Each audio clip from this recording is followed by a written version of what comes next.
And now that we're recording, I'm Susie Tierney with Just Faith Ministries. I'm the executive director, and I'm going to turn it over to our director of programs, the Reverend Kristen Dollar, who's going to say a few words and then get us started how we always start everything at Just Faith Ministries, with prayer.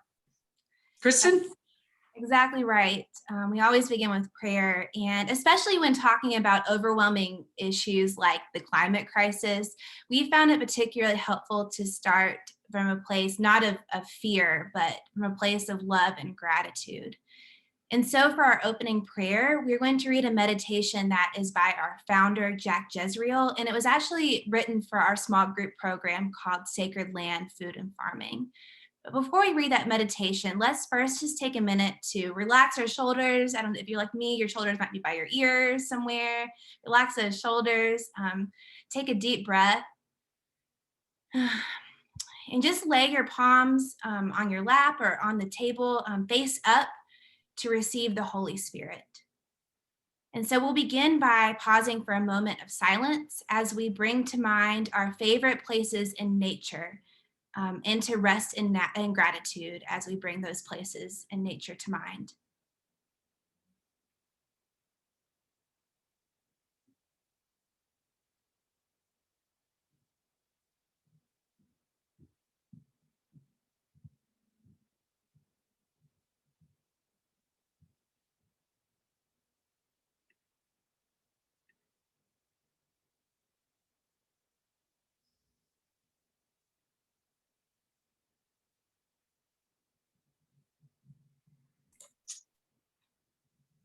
In the beginning, God created the heavens and the earth. The sun is but a star in a galaxy called the Milky Way, which is home to 200 billion stars in a sky that has at least 200 billion galaxies. No wonder God rested. With every breath, we remember that life is a miracle and holy, and we give thanks.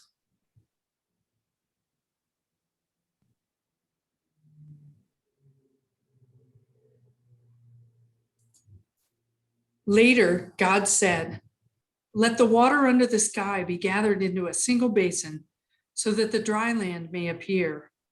And so it happened. The dry land appeared. And God called the dry land the earth. Pick up a spoonful of soil. In it, there are more organisms than there are people on the earth. Without those organisms in the soil, human beings could not live. Big, everyday wonders.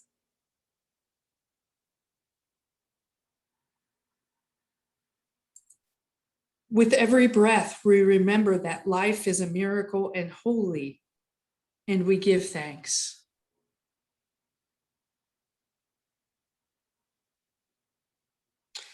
And then God said, "Let the earth bring forth vegetation, every kind of plant that bears seed, and every kind of fruit tree on earth that bears fruit with its seed in it." Anybody can count the seeds in an apple. The harder task is to guess the number of apples in any one seed. And with every breath, we remember that life is a miracle and holy, and we give thanks. Amen. Amen. And as we continue together in our time today, may we seek to notice and to celebrate God's presence in all things. Now, as Susie mentioned earlier, Susie is an organizer. Her background is in organizing, and my background is being a pastor. And we have used our experiences to help develop a model for transforming people and equipping them to take action around various justice issues, including ecojustice. This is the model that we use in our work at Just Faith Ministries. However, in order to arrive at what does work, we first had to identify what was not working. So now we're going to start by sharing some tips for what not to do and hope that it will help you to identify the ruts that maybe you or your community or your congregation might be in as well. And if not, maybe this will at least be an opportunity to laugh along with us at our own mistakes. So I'm going to begin by, Susie, if you wouldn't mind sharing the screen.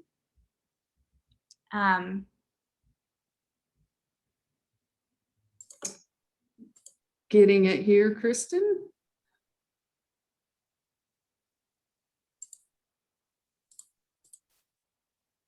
All right. Awesome.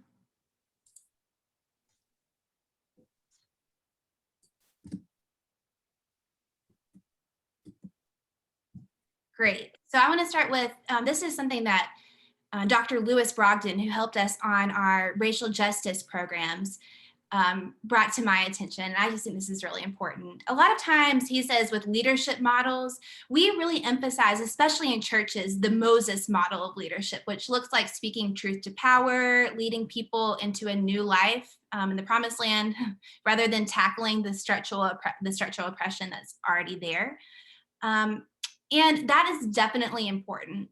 However, we often forget about the Nehemiahs, who are the planners, the organizers, the builders of infrastructure, and they're really important too, and we especially need them in a time like this.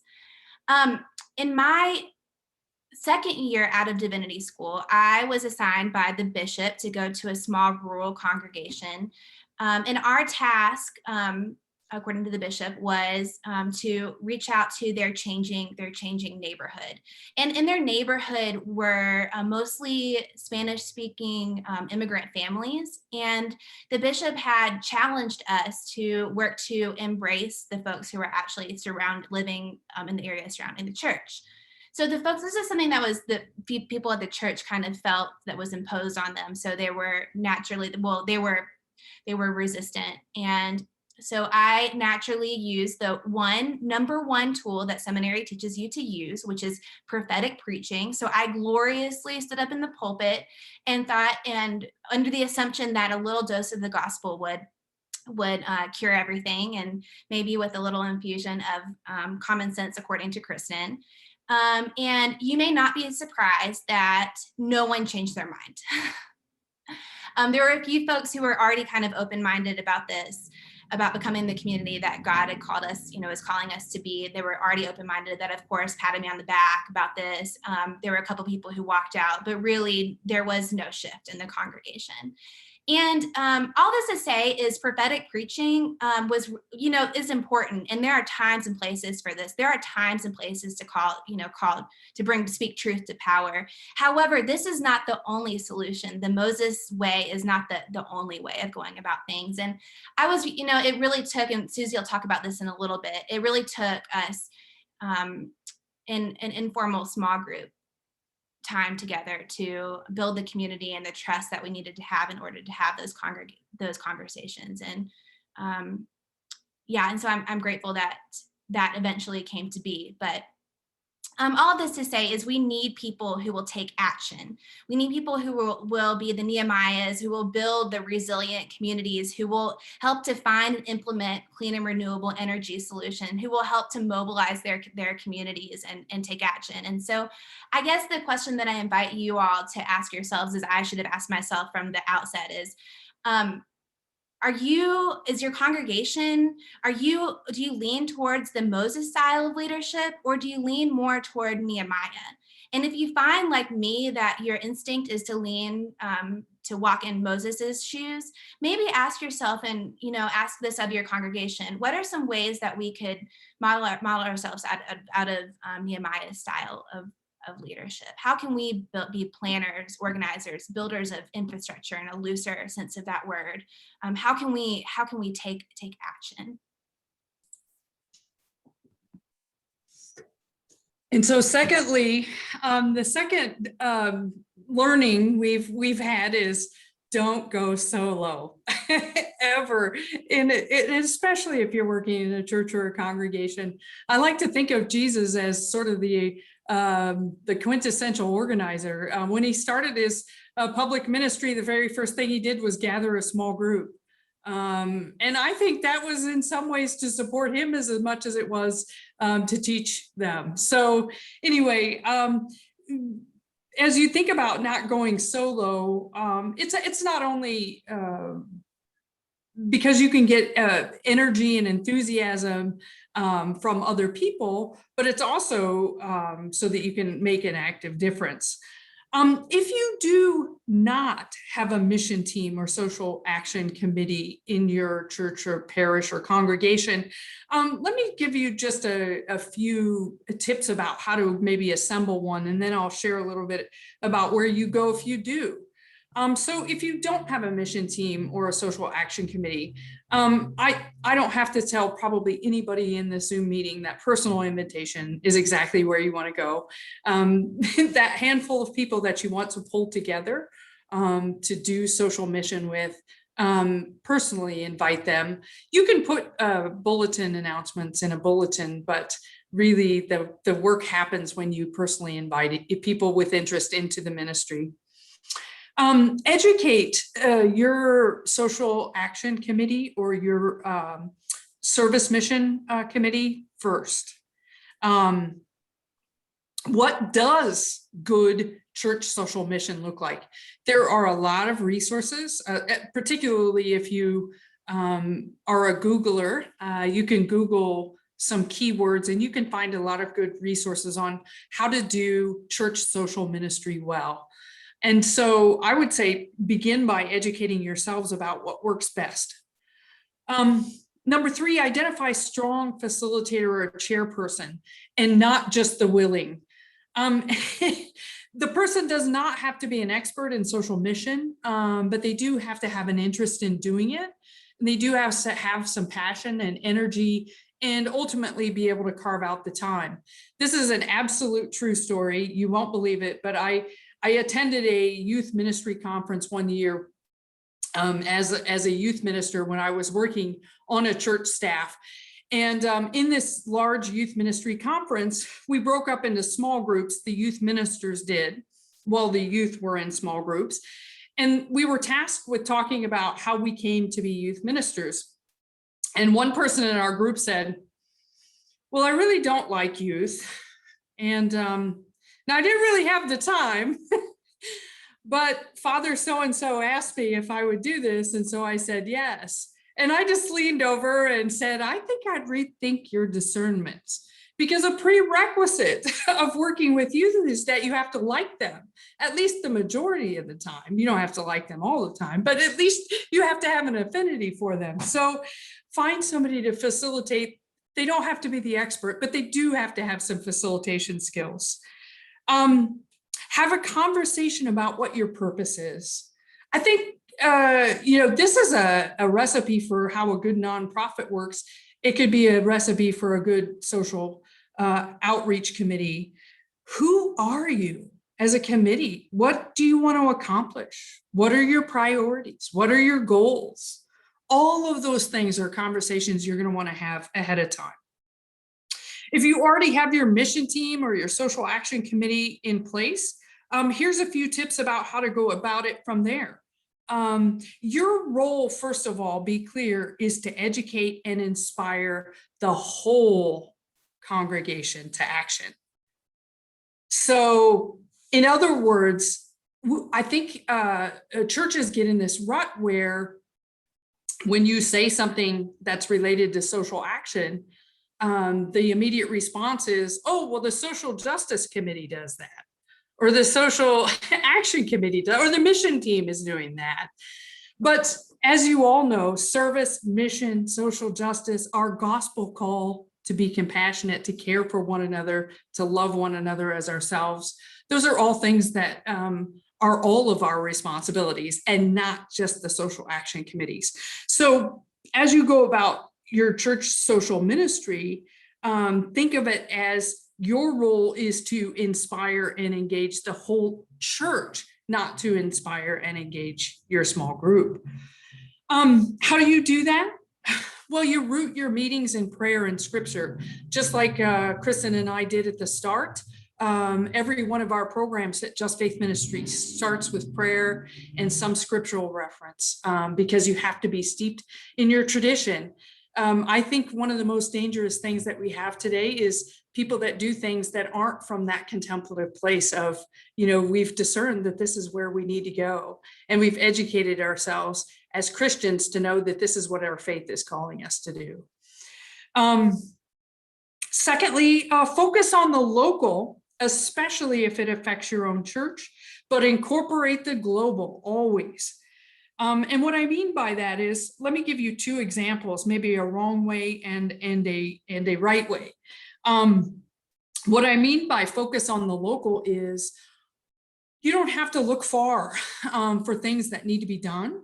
And so, you know, for the MLKs of the world and the Dorothy Days and the Archbishop Romero and the Dalai Lama, the first place they started was right outside their back door. And they looked at what was happening in their own backyards, and they started there. And because they started there, they became global voices for justice. So start in your, what is affecting people in your church? Start there. And that's how you also engage the whole church or congregation.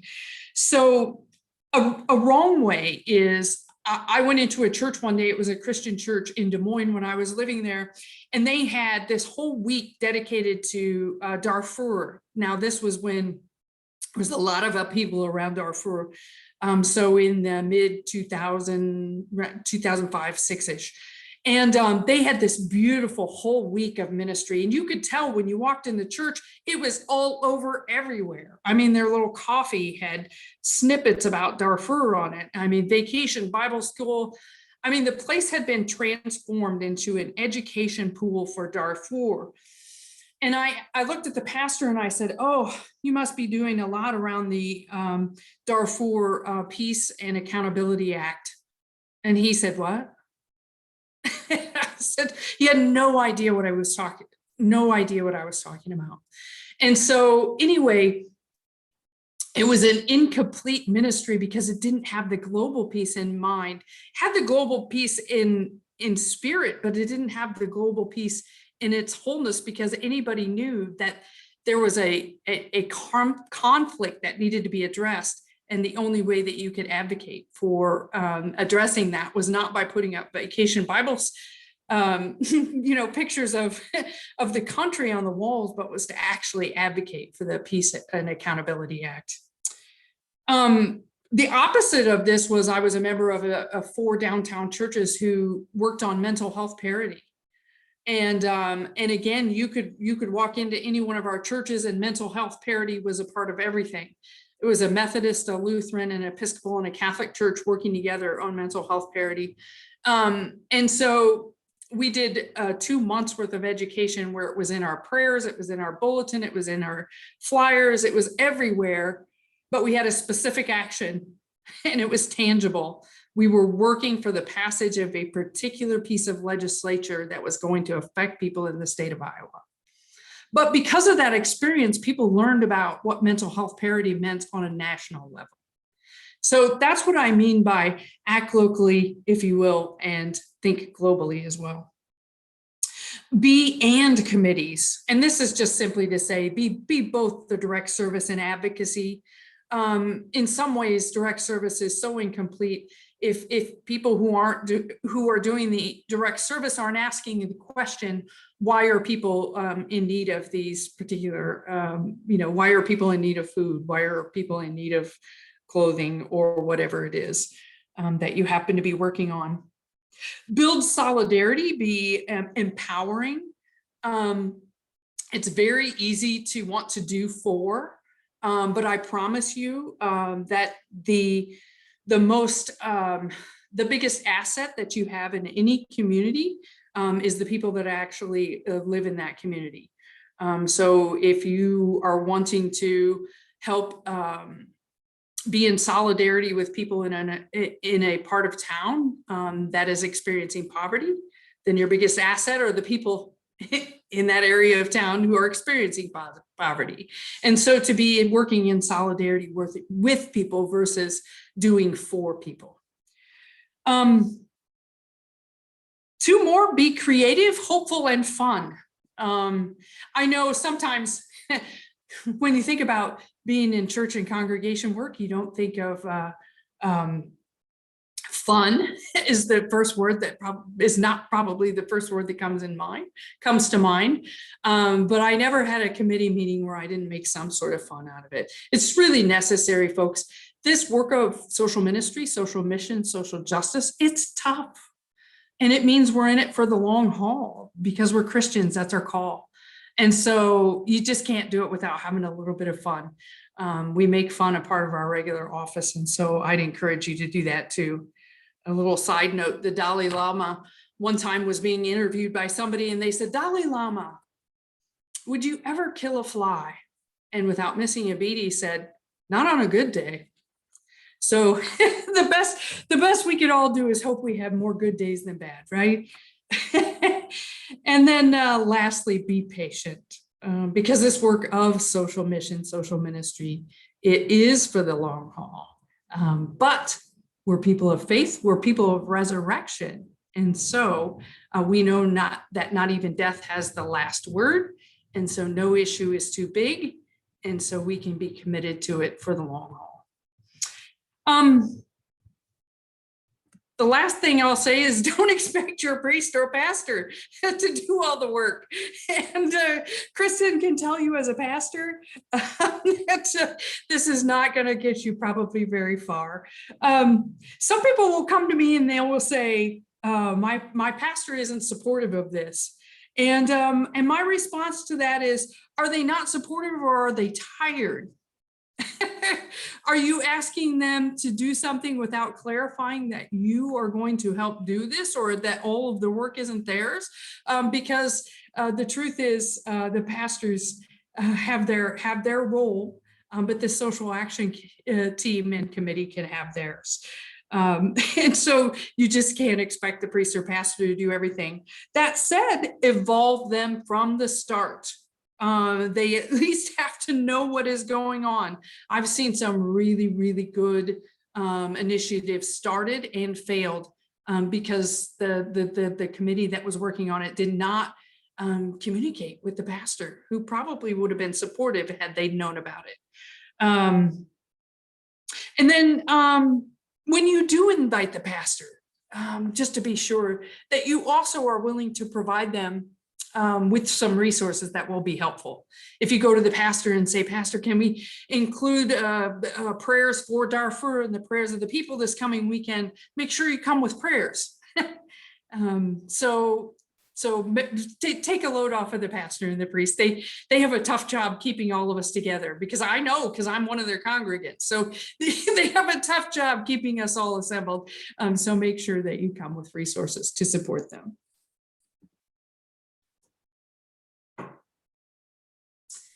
The next one that we have is don't host one event and then call it quits.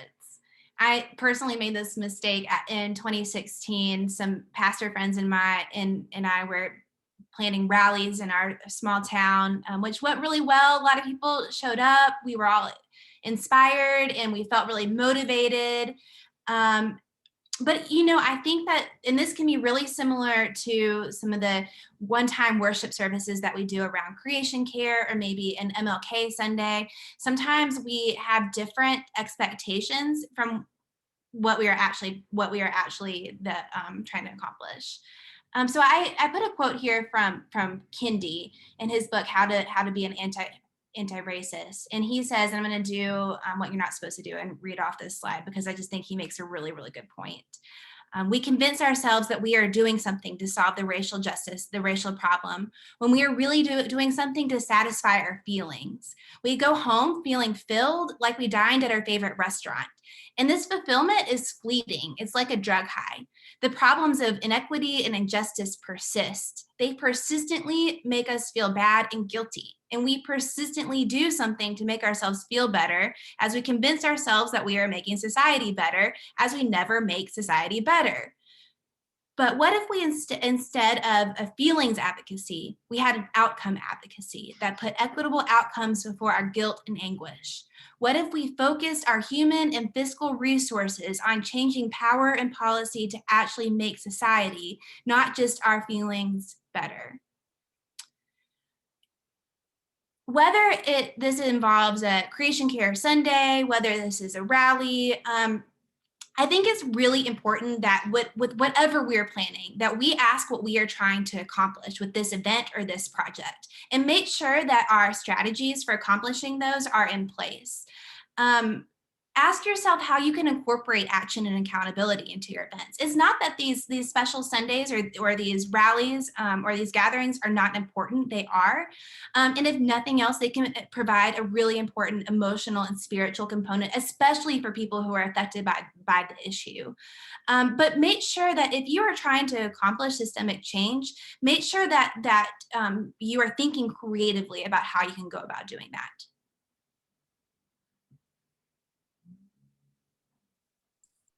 All right. And don't reinvent the wheel. This goes without saying, folks. There are lots of resources out there. One of my favorite things to do is to set aside a couple of hours of time and, do some surfing on the internet to find what I need. Because there are resources that have already been created that will make your life 100 times easier. Some things that you might do just to not recreate the wheel. Take advantage of your liturgical year calendar or your calendar year. In other words, even here at Just Faith Ministries, we sit down and we talk about what are the major things that are going to come up in particular months because of national holidays or liturgical holidays or awareness days. And then we map out some of our work around those days. Because otherwise your message is tone deaf. If you're if you're talking about care of creation in Black History Month, people are going to look at you oddly because it just doesn't fit. And so to not be tone deaf to both your liturgical calendars, but also the national calendar, to be relevant, in other words. To use the SPA method when educating or inspiring. And I'm going to put something here in the chat in a minute to show you what a SPA method would be. But basically that's a acronym for study, prayer, and action. How you can educate your whole church very briefly from week to week. Go to your denominational websites. I promise you that almost every major Christian denomination that I can think of, if you go to your national, even your local websites, there are resources on almost every issue that you want to address or talk about from leaders in your churches and congregations. And so while I'm pulling this up and while I stop sharing here, I'm going to invite you to put some of the things that you would suggest in the chat here. So what are some resources that you found valuable? Share with everybody if you have some, and I'll copy and paste my while you're doing that, I'm going to copy and paste here my example of a SPA, study, pray, action.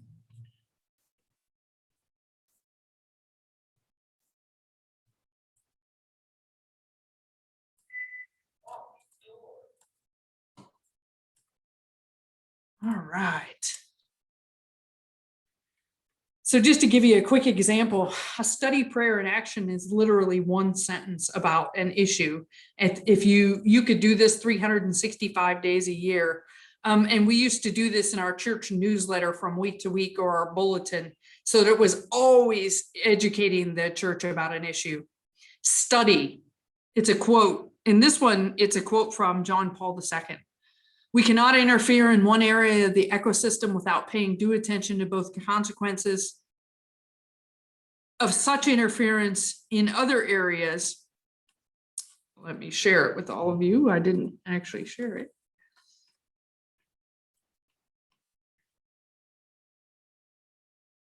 In other areas, and to the well-being of future generations. Delicate ecological balances are upset by the uncontrolled destruction of animal and plant life, or by a reckless exploitation of natural resources. It should be pointed out that all of this, even if carried out in the name of progress and well-being, is ultimately to humankind's disadvantage. So anyway, this was a quote from Pope John Paul II, a one sentence prayer. Creator God, we pray that all people will embrace our collective responsibility to care for our planetary home. And then action, participate in the EAD's workshop, something very practical people can do. So you can do that 365 days a year. And so anyway, let me read off some of this other wisdom that people had for not recreating the wheel. Honor the earth and the indigenous environmental network. Great.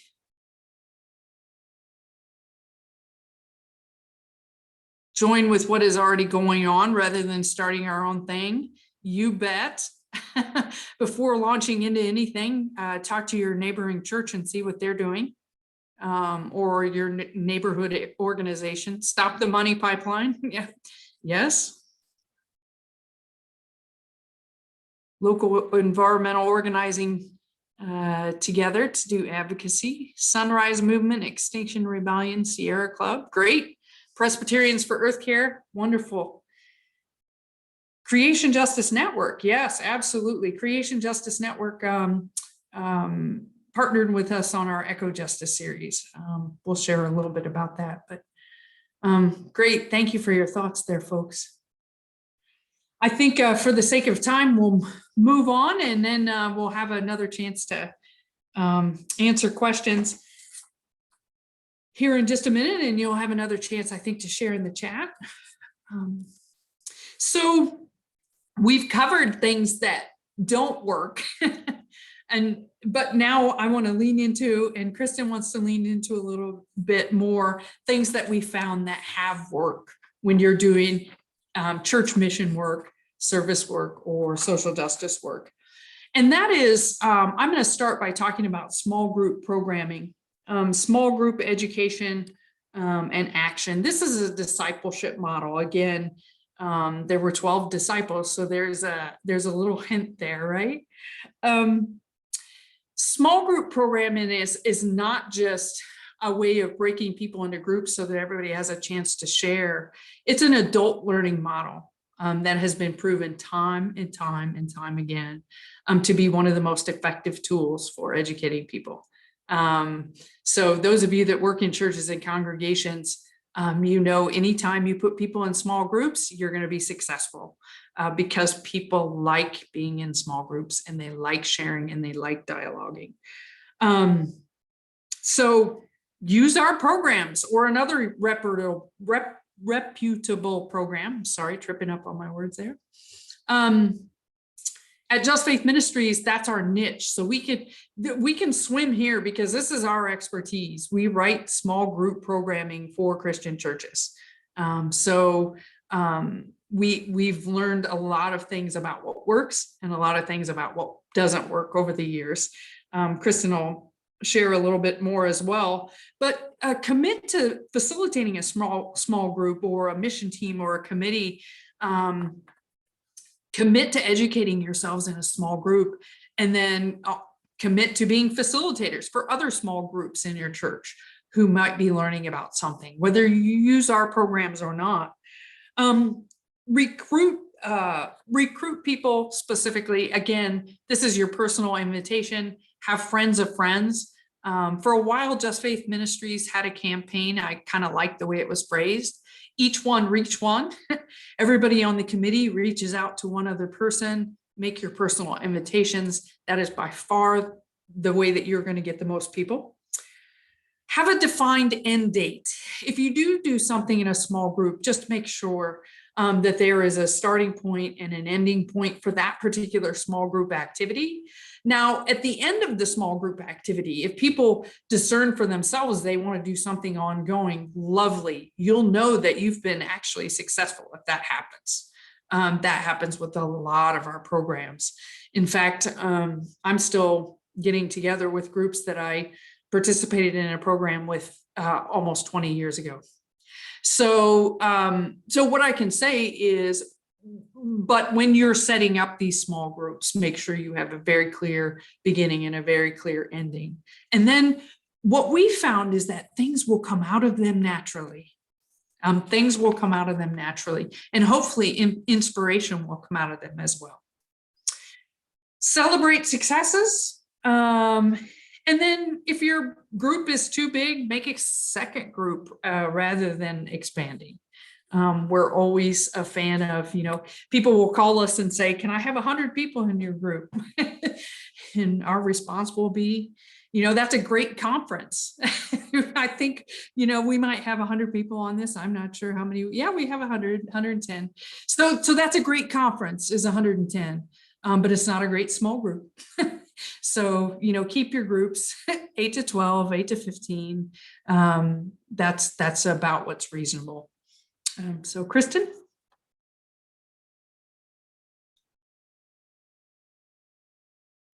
Yes, and Susie, I actually have a slide for this one. I don't know if you want to switch back to, yes.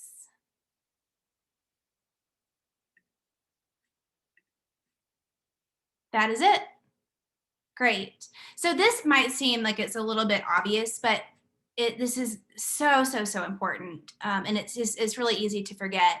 Jamar Tisby, in his book, How to Fight Racism, talks about the necessity for 3 different components when working to end racial injustice or any issue. I mean, this includes eco-justice as well. Awareness is really important. This is reading and discussion, the education parts that Susie has talked about. This involves incorporating scripture and using sources that are credible to folks. For example, if I quote Dr. King, to most audiences, Dr. King is going to be a lot more credible than Kristen Dollar. So use sources that are credible to folks. Some people might think that science is credible, and some people might think that scripture is credible. So you have to use both things. So that awareness is central in any movement that you're working to create, in any action that you're trying to create. Relationships are also crucial. Relationships with one another. Before you can really get into the educational pieces, especially around these really important but hot topic issues, people have to trust each other. And I've made the mistake of really minimizing that in the past. The connection is crucial, and there needs to be time for relationship building with one another in the same group, in the same congregation. But also equally as important, if not more important, is the relationships with those who are actually experiencing the injustice. So with our own programs, we have, in many programs, we have time set aside for an opening retreat in which participants take time to build those relationships with one another. We also, a little bit farther after they've had some education, incorporate an opportunity for an immersion experience, which is an encounter in the local community. This is absolutely essential, that in order to meet folks who might be affected by these issues, and to ensure that they have a seat at the decision-making table. That is really important. And the third thing about relationships is to have relationships, as many of you have already mentioned, with folks who are already doing this work. And so we always incorporate an opportunity for a guest speaker into our programs. And then you'll see that the third part is commitment. You can also call that action. Some of the things that we find really helpful is we use an exercise that's really simple called Start, Stop, and Continue at the end of our programs. A lot of times we commit to doing things that we don't think through it realistically, having time in our schedule. So for example, in order to start and join a movement for racial justice, an hour a week, you might have to stop going to the gym once a week and block off that time, for example. And that goes the same for our financial resources too, when we commit in that way. In order to start giving to things that are important to us, we might have to stop spending things that are not as important to us. So that action is super important. Some other things that we do is make sure that people have concrete first steps. If you are committing to a really big thing, it's important that people walk away from your conversation with an easy first step that they can accomplish within a day or two of that time together.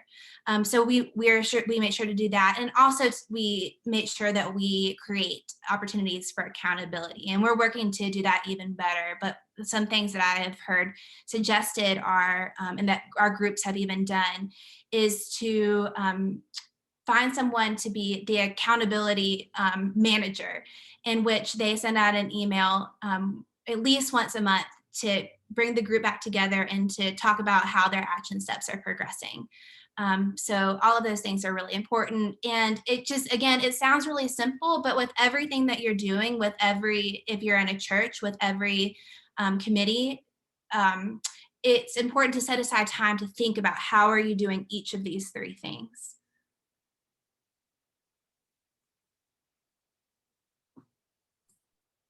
So one of the things that Kristen is excellent about in our programs, and some wisdom that we would share for you, is as you're thinking about outreach and social mission, to set the table for holy conversation. In other words, if you are, and particularly if you're having small group conversation, there have to be guidelines, and guidelines that aren't just there, to be there, but guidelines that are enforced. I'll bet you almost everybody on this Zoom meeting could readily tell me about an experience that was not good simply because it was not well facilitated. And so, the whole group got run over by somebody who, was capitalizing the conversation, and nobody else could talk, and those kinds of things. So, or somebody said something, terribly inappropriate. In every one of our programs, and no matter what sort of activities you are doing, we would encourage you to use some guidelines that are respectful of people as they're sharing. Some of the guidelines and some of the suggestions that we have is to always encourage people to speak from their own experience and not to speak globally about everybody else. In other words, anytime somebody starts out with, "I think we all should," that's not gonna be a productive conversation. Instead, we encourage people to do things to come from issues and in dialogue from, "My experience is," the experience I've had is, rather than "we all should," or "I think everybody is," fill in the blank. So there are lots of tools again out there. There's something that's called the mutual invitation method, where I share and then I invite Kristen to share, and Kristen invites somebody else to share. There's some other small group tools for making sure that everybody has an opportunity to both hear and be heard. Also, finding common ground. We're in the process of developing a civil dialogue, nonviolent communication program, because that's what people are wanting right now. But one tip that I can tell you is that, let me give you an example by sharing a quote from our racial justice consultant who worked with Kristen to develop this particular program, to develop our program on our racial justice series, rather. She is a consultant, an African-American woman who leads conversations on race all across the country. And somebody asked her in a training once, "Well, what if I have somebody who says something blatantly racist in the group?" And her immediate response was, respond to that person by saying, "That's your experience. That's not my experience. My experience is this." And she said, "Because we don't throw anybody away." There have been stories where people who are former white supremacists, and they're former because they had some transformation. Well, wouldn't it be wonderful if we were all a part of their transformation? Our churches, just simply by not saying you're an idiot, you're way off base, you're a racist jerk. But that's your experience. That's not my experience. My experience is this. So we find some way of speaking with each other that has some integrity, but also to find some common ground. And I'm going to maybe defer to Kristen here for this, but in one of the things that in some of the research for one of our programs, there's a video that talks about, with the Ecojustice issue, that even somebody who leans more politically conservative, that there's some common ground around solar panels. Is that correct, Kristen? So Yes.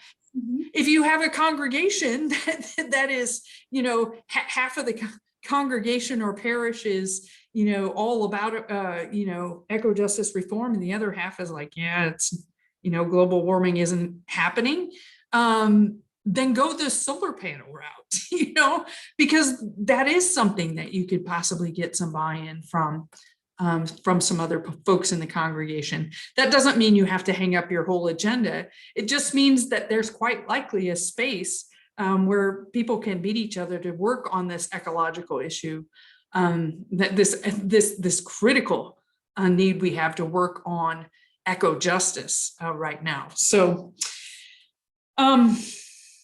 anyway, with that, Kristen is going to get the last word, and I think I'm going to share a video with you. Sure. And I thought I would take this opportunity to also give you a shameless plug. We have worked in partnership with Ecojustice Ministries to develop a series of programs that incorporate a lot of these techniques that we've been talking about.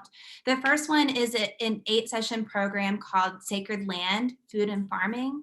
And that one talks about how we embrace agricultural practices through our personal choices and through advocacy and organizing to honor the land and God's creation.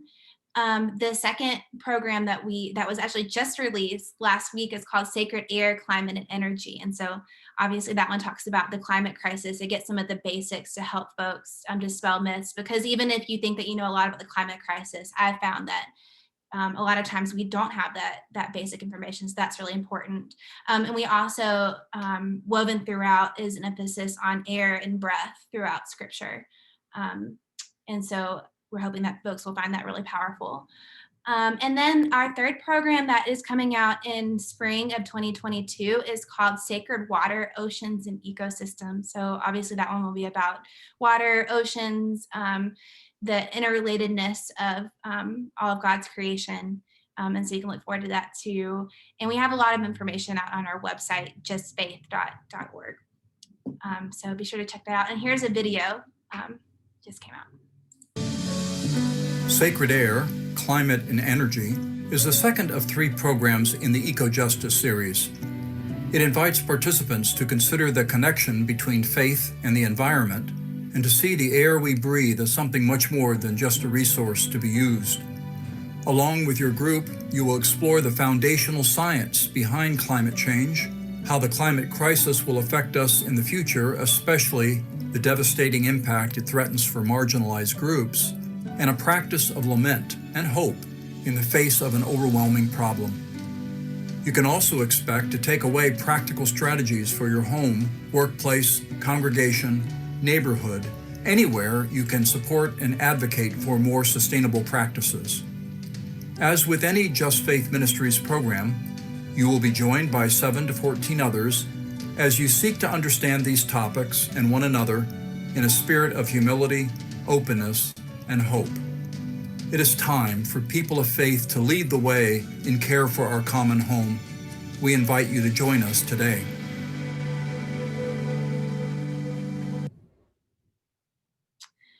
And so again, just to clarify too, something that is particular to us is we offer these resources for you to facilitate in your own communities. You can do that either in person. We recommend groups of 8 to 12 people, maybe 15 if you're doing that in person, or you can do it virtually through Zoom. And we offer, if you feel uncomfortable with Zoom, we also offer a lot of support for how to use Zoom. And we have just facilitator support in general. So I think that kind of wraps it up, but I do want to open it up to, there's some people here with a lot of experience is very apparent to me from the chat. I would like to ask if you have any additional tips for ways to move your congregation to action or move your community to action. I'd like to invite you to put that into the chat, and we'll read some of those aloud. So what are some ways that you can move your congregation or community to action, especially around eco-justice issues?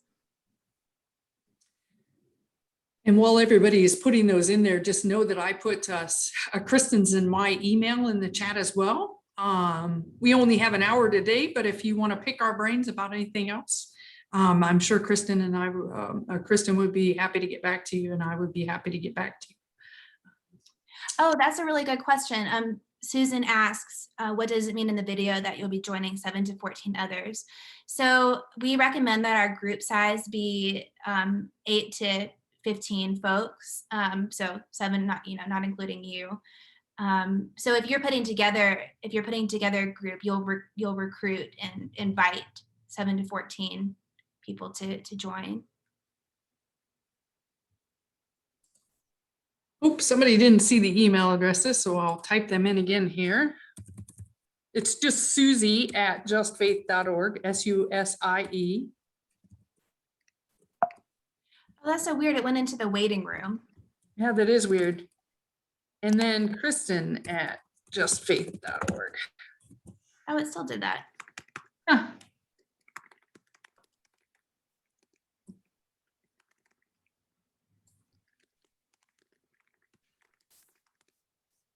You all, can you nod your heads if you've got the emails now? Good. Okay. All right, great. Checking with denominational resources. Excellent. Yes. Any other great ideas to share with others, or questions you have for Oh Blessed Tomorrow? I've heard great resources there. Moving forward guide for conversations. Tour of local environment and neighborhood that highlights examples of environmental injustice.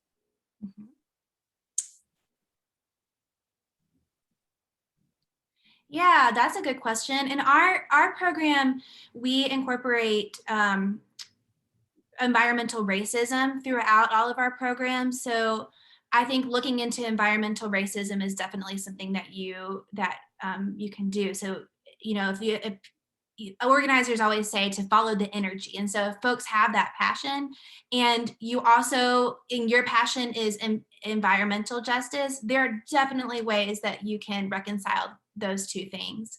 Because, for example, air pollution often affects communities of color more than it does folks or communities like white communities. So environmental racism, environmental justice definitely go together. Yeah, Dr. Jones, we did too. How to navigate promoting sustainability and not be political. You can come to common ground, but it's difficult to think that it's not ever going to be political. Quite frankly, folks, because I was in a Zoom class with Cornell West was the guest speaker, and somebody asked him a question, and his response was, well, the reason Jesus said so many times, love your enemies, because if you're doing this work, you're going to have a lot of them. So anyway, all that's to say, in some ways, every single issue is political, but you can taper down how much it's divisive.